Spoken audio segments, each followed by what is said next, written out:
everyone. My name is Terra Taylor Knudson. I'm a performing and creative artist in Southern California, and I'm delighted to be able to participate as a part of the Divine Expo and share just a little bit about my own journey as an artist and how spirit has worked to infuse and inform my art and help me grow as an artist. I think spirit and art go together, and so in that my experience isn't unique.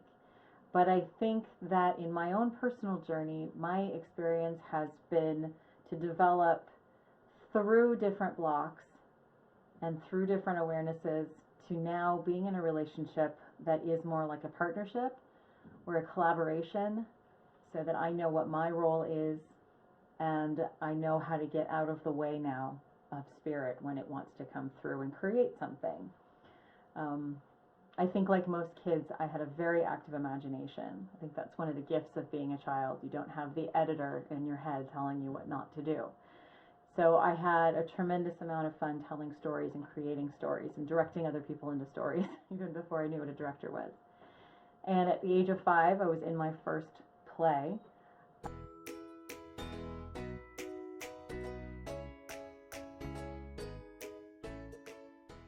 And I was completely at home.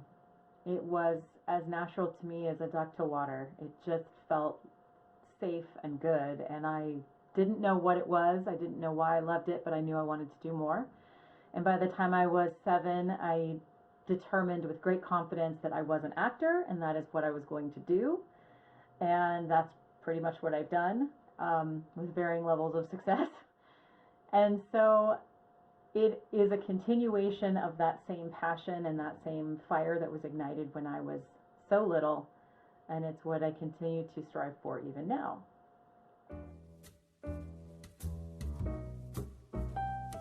And I think that I was very fortunate in my upbringing, in that I was raised by people that not only supported what I was doing, but they also brought to the table several things, factors and elements that helped me to have the tools that I could become, or that would help me to become the artist that I am now, which is a love of language and words, history, an understanding of energy and of spirit, and of the importance of art of all different kinds, music, dance, storytelling, all of that.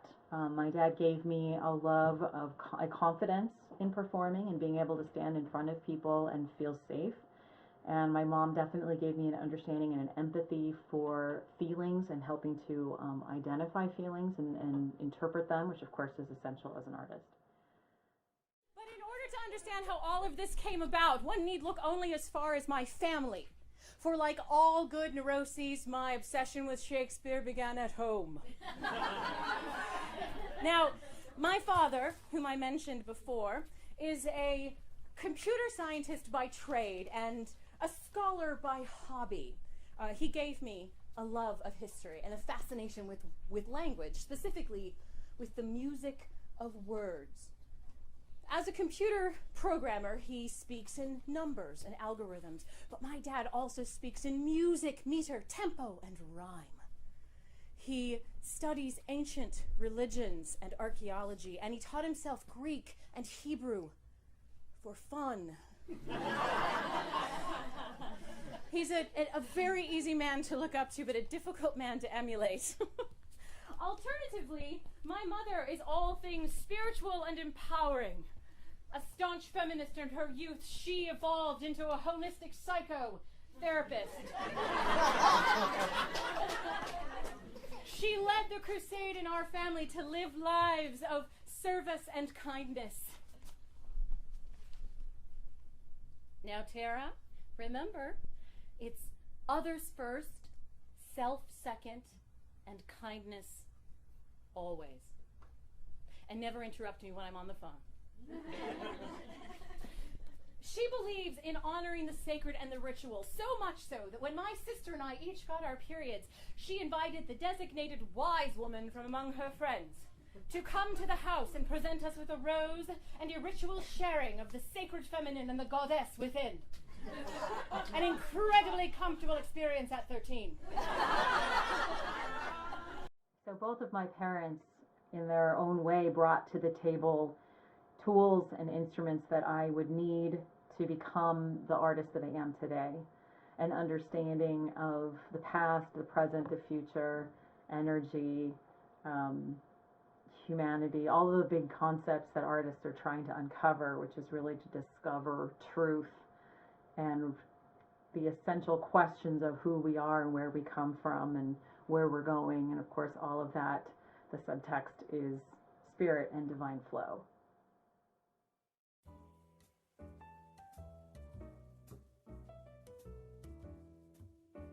So as a virtue of my upbringing, I was encouraged to explore my voice as an artist through different methods, writing, singing, dance, piano, and grow in my collaborative relationship with spirit, even though I definitely wasn't aware that that's what I was doing.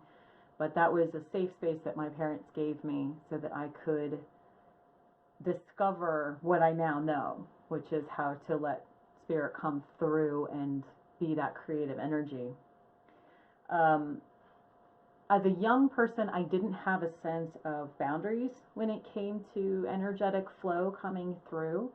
I knew that when I was sort of in the zone, information was coming through me so quickly that I would feel like I had to just keep going, keep performing, keep writing, keep designing, whatever I was doing until it was done. So I often thought that the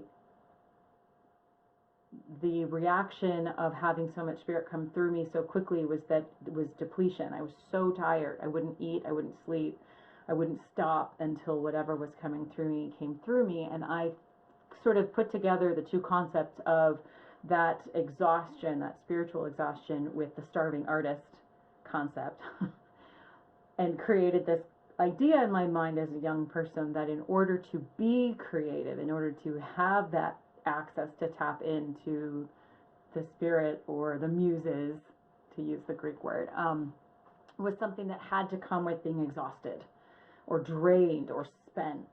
I didn't realize that you actually need sleep and nutrition and space and distance in order to actually have a healthy relationship with spirit. I didn't learn that till later. I took pride in that sort of starving artist complex.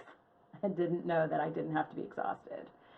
It was actually years before I could trust that taking a break wasn't going to break that connection, that it was actually beneficial for me to step back, sleep, eat, relax. It wasn't going to hinder the process. And that actually over time I started to learn that if I was getting exhausted, if too much information was coming through and I wasn't taking a break, it was actually going to result in something that wasn't a good collaboration. It wasn't going to be a great product that I felt good about anyway. And over time, I also started to learn that if I could let go of the blocks of feeling like I had to either give everything in me over to that channeling, that it wasn't quality. If I had still some sense of energy, that it wasn't, somehow I had lessened the experience. So over time, through a lot of work with healers and meditation and therapy and diet and exercise, I started to realize that actually being spent and depleted physically is not a healthy reaction, and that I should actually be feeling fed and not exhausted. It took me some time to figure that out. Hey, loser! Don't look. Who? Me? Don't see. You see any other losers? Don't let them turn and see me.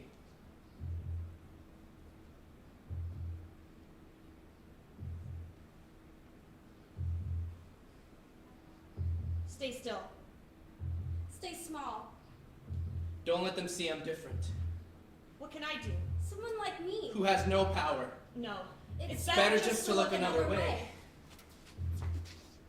Someone stronger will help them. Someone better than me. If I tried, I would only be in the way. I I might make things worse.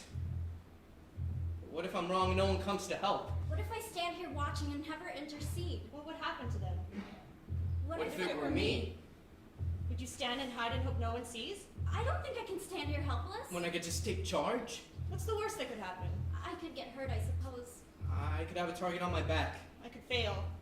But even worse than that is Doing nothing when it's clear there's no one else. So I must be brave and be the one. Because two is stronger than one. And that one needs me. And maybe I could make a difference after all. It's worth a try. I can't just stand here. It's time to act and not be a bystander. It's time to act and not be a bystander. It's time to act and not be a bystander. Anymore.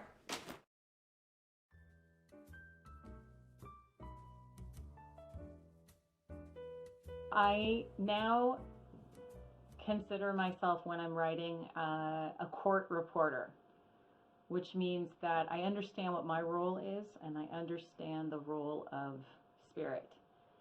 So as a court reporter, my job is to learn the language, to learn how to type, to learn grammar for the most part, and at least a liberal understanding of punctuation, to understand certain facts, either history or contemporary, politics, or whatever it is that I need to learn, sort of do the groundwork, do the research, so that then I have the tools in the tool chest, so that I can sit aside and very literally say, who wants to talk to me today? Who wants to talk to me? And without fail, there's always some voice, what have you, that'll say, me, I want to talk.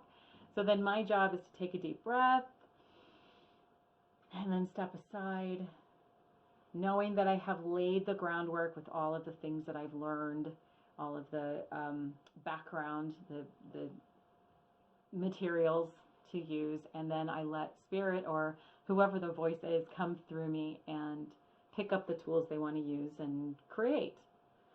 So my job is to be the court reporter. I write what I see in my mind's eye. I write what I hear. That's when I'm probably at my most open as a channel.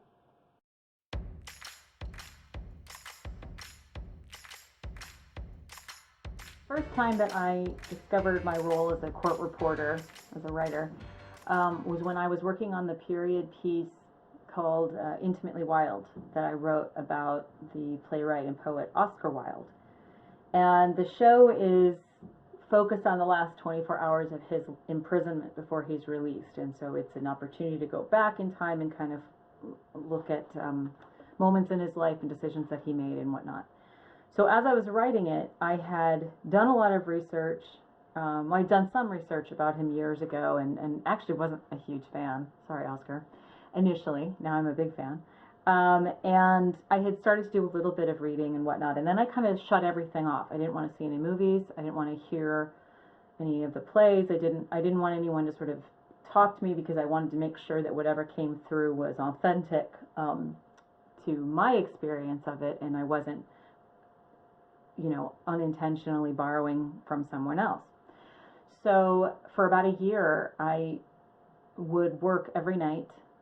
This is when I was kind of in the process of moving from that sort of depletion, starving artist, I have to work every single night until 2 a.m., and transitioning into more of a boundary setting of where I have a discipline of I do this every night, but I also stop at a certain point. And I would sit in my room and I would take a deep breath and I would say, who wants to talk to me? And Oscar would come forward. And over time that became much more tangible in a way. I could really sense the energy. I got to where I knew where he was. I could feel him. I could hear him. I could see him behind me in that way. It was a very, very active collaboration, and that was my first true experience having a channeling with an energy or with a character. I think it's probably fair to say that that might be a little far out for some people, but that it was comfortable for me. And also, is it Oscar? Is it inspiration? Is it intuition? Is it creative ideas that are coming through me? Does it matter? It doesn't. It was an incredible experience, and I had fun, and I learned a lot, and things came through me that I guarantee you I wouldn't have written myself. So does it matter where it came from? Probably not.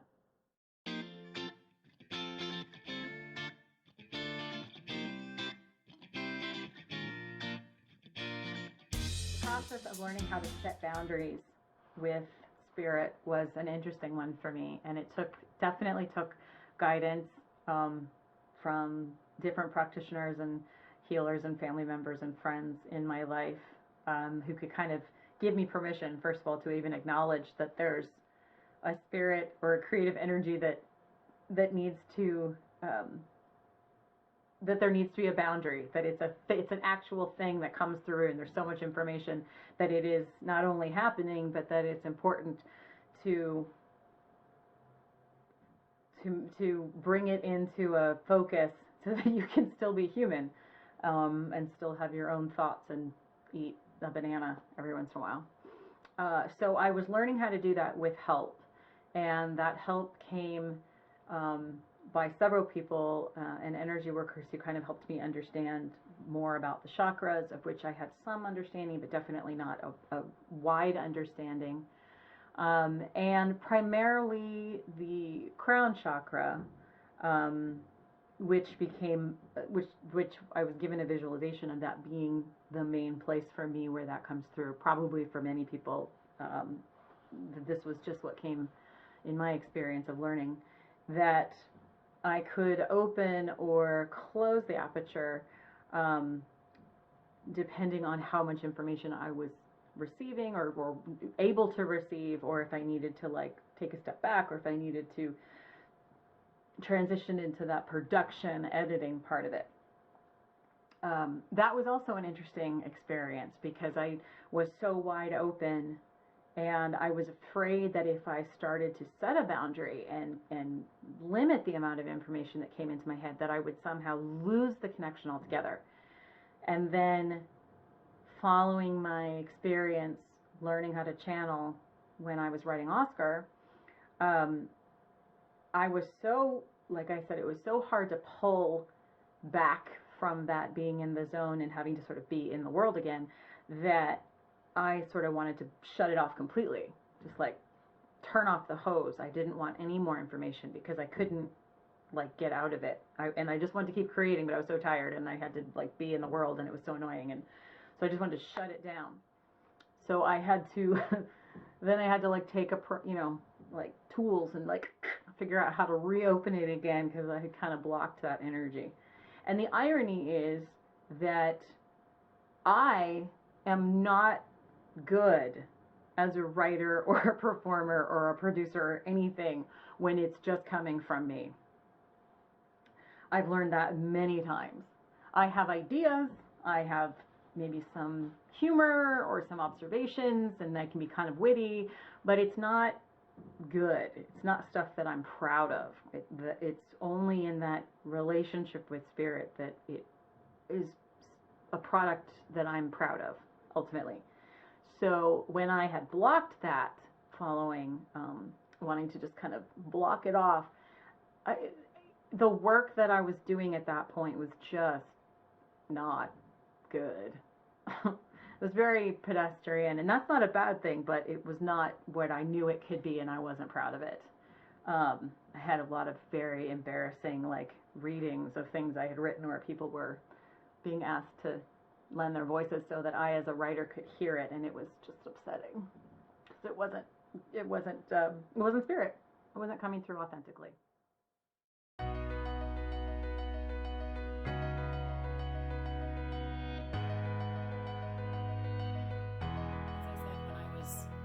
5, I was in my first play, and then when I was 7, I declared with great confidence that I was an actor. And I've spent my life being an actor, but also really questioning whether or not I was an actor, because I wasn't on TV and I wasn't interested in movies and that sort of thing. And you know, I think any artist can understand that you always have several tools in your toolbox, because there isn't always a paycheck that follows immediately, but you are still so united with that desire to have the channeling experience, or to be with divine flow, or that you just know that that's what you're here to do, and so you find other ways to sort of subsidize or to offset what you're doing until that money comes along. But so the whole goal for me was to own that I'm an actor, and then of course to be in that place on the stage, which is the most sacred place for me, and the place where I feel the most empowered. For me, the most I feel myself and understand exactly what I'm here to do and why I'm here is when I'm standing alone on a stage, downstage center, in a spotlight. It is a really powerful place to be, and I don't mean powerful as in strength, although to an extent there's strength, but it's that moment of communion that I feel both with an audience, even when I can't see them, maybe I can't hear them, maybe I can hear them breathing, but you feel them, right? And then that sense of spirit, that communion, and it only happens when all three of the elements are in alignment. So you have, you know, you have the audience, you have the actor, you have spirit, and it all comes together in that moment. And if you're standing in that spotlight, you are surrounded by this glow from the light, and you're in this this tunnel almost where you can see through. You can't see the audience. There's this safety in that light, and almost stillness and silence. And if you take a moment, you can see the space in between the space. So it's just a moment of communion. And it only works if all of those things are in alignment. The audience, spirit, you. It's really my favorite place to be. And it is the whole point that I do everything else in my life so I can get to that moment again. Because it's really powerful.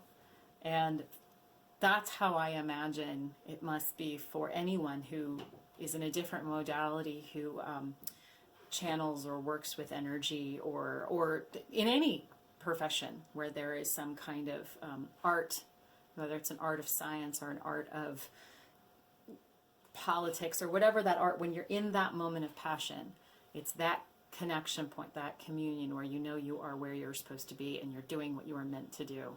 And that is what gets me alive.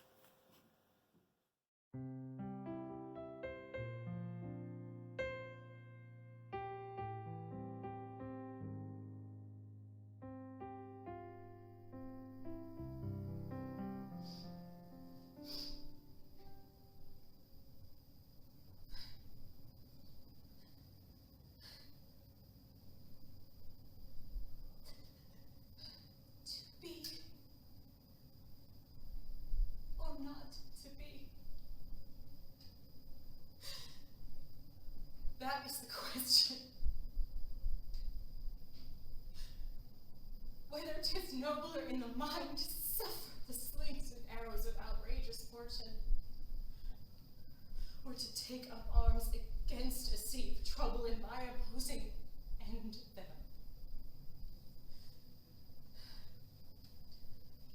To die. To sleep. No more. And by asleep to say we end the heartaches and the thousand natural shocks which flesh is heir to, 'tis a consummation devoutly to be wished.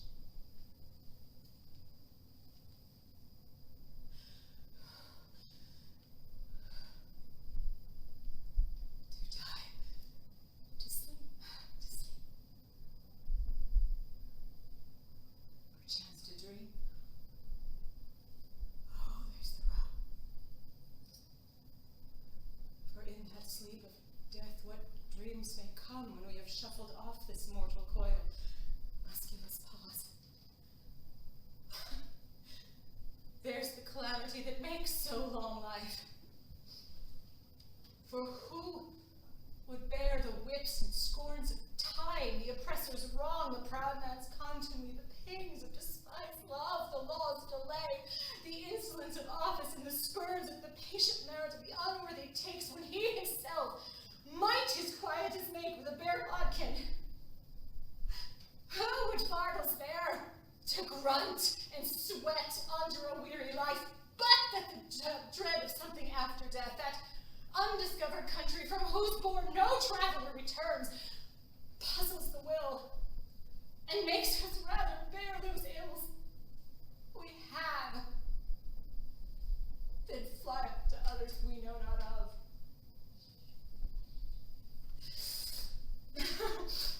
Thus, conscience does make cowards of us all, and thus the native hue of resolution is sickled o'er with the pale cast of thought, and enterprises of great pitch and moment with disregard. Their currents turn awry, and lose the name of action. I see an angel in you, resting its wings.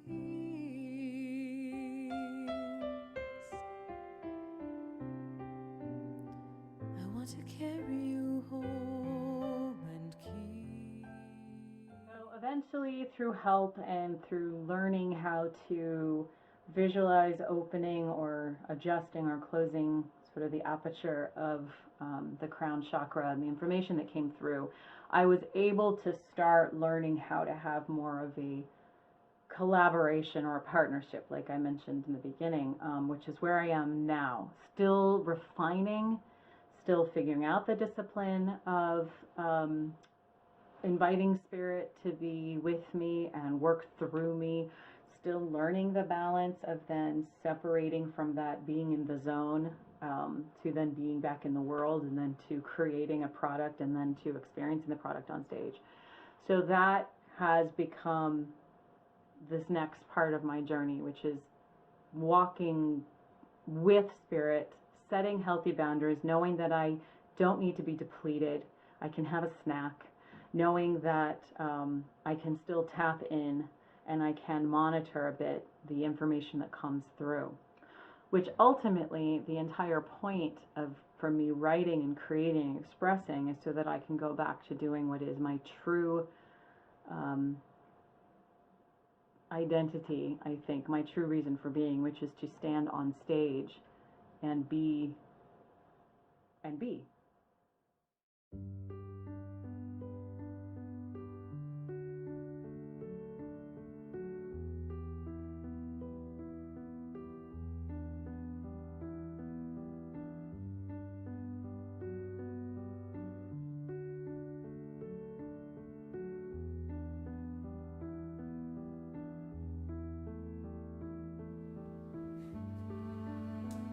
I don't know what to say here.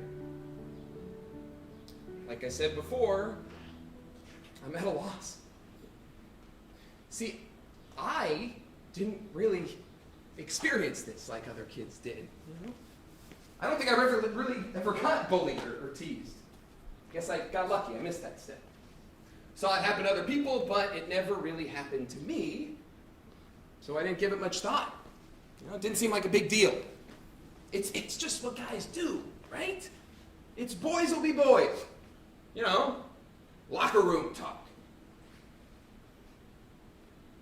I saw my friends lay into a kid or whatever and give him a hard time, but we thought it was just for fun. It was never actually to hurt someone. So when I read about this kid who hanged himself because he was being bullied at school, I thought, that is so messed up. Like, what kind of a thing would make a kid come home from school and grab a belt from his dad's closet? I thought those losers must have been bullying him a long time to make him do something like that. But then, when I learned it was just a bunch of regular guys, You know, guys like me, I guess you'd say popular or whatever. And that they were teasing him because, I don't know, maybe he couldn't run as fast as they could, or he was really skinny or whatever. You know, when I heard it was guys like that, I started to think, maybe they didn't know that they were bullying him. Maybe they thought they were just messing around, having fun. I mean, obviously it wasn't fun for the kid, but it was probably funny to the guys and maybe the kids around them. I don't want to think that those guys really had any idea what they were doing to that kid. Because if you think they would have known, they would have stopped, right? I mean, I hope they would have stopped. I mean, I know there are people out there who are just cruel and don't care. But most of us, I hope, wouldn't want something like this to happen. It's just, I think you can forget sometimes that what's funny to you might not be funny to somebody else. Even your best friend. You can never truly know what is going on inside somebody else's head or how they may be feeling, especially when you make them the butt of every joke because they're awkward or bigger or they have a foreign name or practice a religion you don't understand. And now that kid's parents have to live with this for the rest of their lives.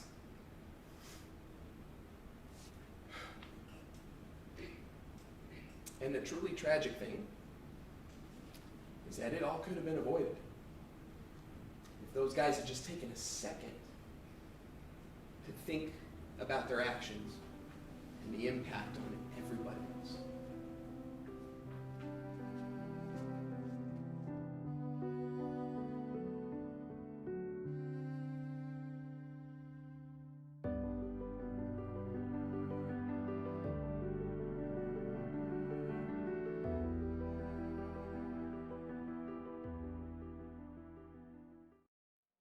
So where I am in my life right now in my career is in wanting to use spirit or have spirit or divine flow inform everything that I do, whether it is performing or writing, singing, or even just speaking with somebody else about their life and the way that they see energy working through them and their vocation. I just want to be in that flow, but with that boundary setting that's realistic and safe as an artist and as a human. I think, like absolutely everyone else on the planet, I was devastated by this pandemic that we're in. Of course, mostly because of the incredible loss of life and livelihood and the imbalance that is devastating. And additionally with that came a loss of my own vocation and my own expression, my own ability to be who I am, because I'm a live performance artist. And that has been completely taken off the table, at least for the foreseeable future. And, you know, always wanting to be organized. I had my plans, like everybody else did last year, to perform and travel and tour, and all of that, of course, was necessarily, but heartbreakingly ended because, of course, everything was unsafe and theaters have closed and travel was impossible. And then came a depression like everyone has gone through. Just the surreal nature of having lived a very busy life and being very fortunate, and then having everything stop, and then the knowledge that there's really no understanding of when that's going to happen and when that's your outlet, when that's where you feel spirit the most, where you feel you're most alive and at home. It's terrifying, not just because it's a way of living, but also because it's my life. And not knowing when we're going to be able to be in an enclosed space together for 90 minutes or 2 hours and feel safe is a really horrible thing for many reasons. What it forced me to do after going through sort of a depression and a listlessness and a rudderlessness was to realize that I had been putting all of my sense of self and worth and connection on the ability to produce and perform, and that feeling that creative energy was tied inextricably from the ability to produce and then have that moment on stage or reading something new that I'd written, and that it didn't feel valid, it didn't feel complete. I didn't feel like I'd completed my journey unless I'd had that moment. And then that's not possible right now for obvious reasons. So I had to kind of go through an identity crisis and realize that, of course I should have known this maybe, but realize that that connection with spirit is all the time, not just when I am able to have that moment on stage, not just when I'm able to finish something that I've written and have it shared or sing or whatever.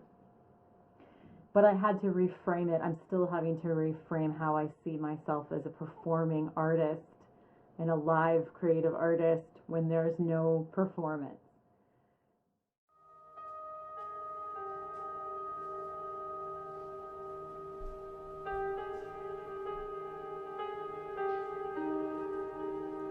I grew up in the snow.